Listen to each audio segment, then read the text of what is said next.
This has been something that's been requested quite a bit. Today I'm going to give you guys an in-depth house tour. This house was built in 1848 and was originally just 2 rooms. It also has a 2-stall detached garage. This was added on in the 1970s by my grandfather. The garage is something I haven't talked about before, but if you'd like to know more about it, just let me know. A lot of the things that were found inside the house were moved into the garage for storage, and as you can see, as soon as you look up, there's an abundance of things thrown up in the rafters.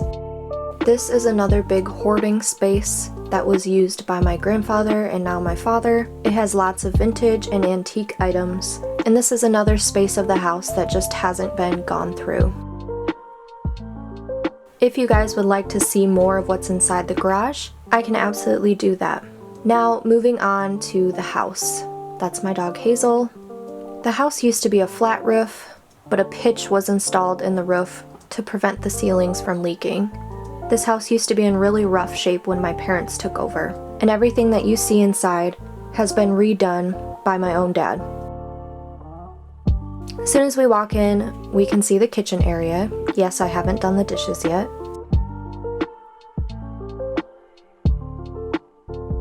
It also opens up into the dining room.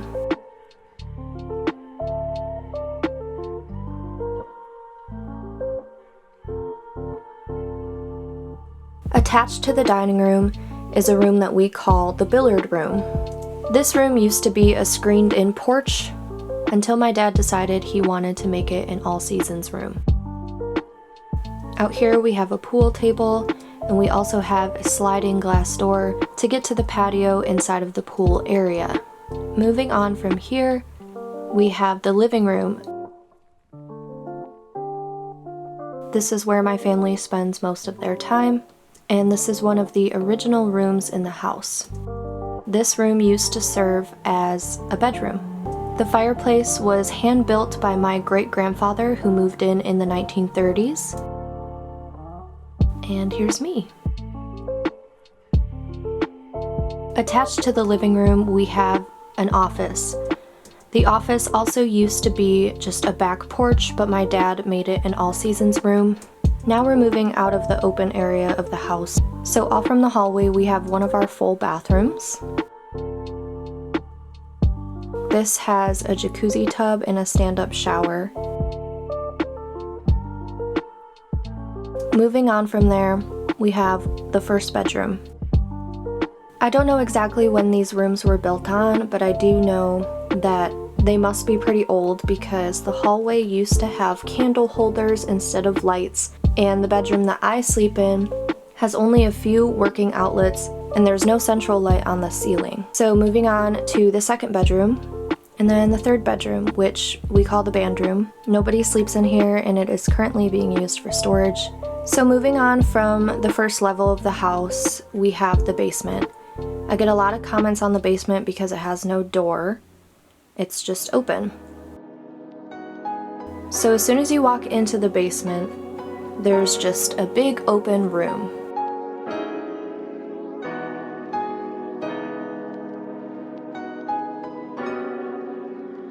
This big open area is used as a gym and also for more storage and also for laundry. So moving on over here, we have a second bathroom that has a stand-up shower, a toilet. It currently doesn't have a vanity in it, but we do our laundry down here.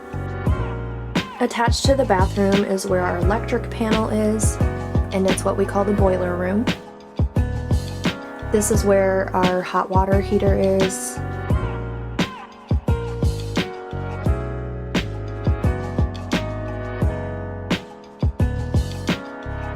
This room is also where the hallways in the foundation can be found. So moving on from there, we're back in the open space of the basement. There's 3 rooms attached to the basement. First we have this, which we call a tornado shelter because it has a trap door that comes down from the ceiling. As you can see, this is stockpiled full of stuff and you can't get inside. Then we have the second room in the basement. This room is not able to be used either because there is a big cement wall. If you haven't seen the videos of my husband and I climbing the wall and finding what's inside, make sure to go find that on my YouTube channel. Then moving on from here, we have the last room in the basement. This is what we call the furnace room because it has our furnace inside of it. This one is the only room in the basement that has electricity. So as soon as you walk into this room, you can see that it has trees supporting the ceiling. Above this room is the living room, so the trees support the living room floor. We also have a cellar, which I'm not going to go into because it's disgusting. This room has a lot of space and we're slowly going through it to pick out as much as we can. Beyond that rock wall in the back is actually another room that we never knew about, and it's underneath the band room. So that's everything. Thank you guys so much for watching, and please let me know if you have any questions or if you want to see anything else in more detail.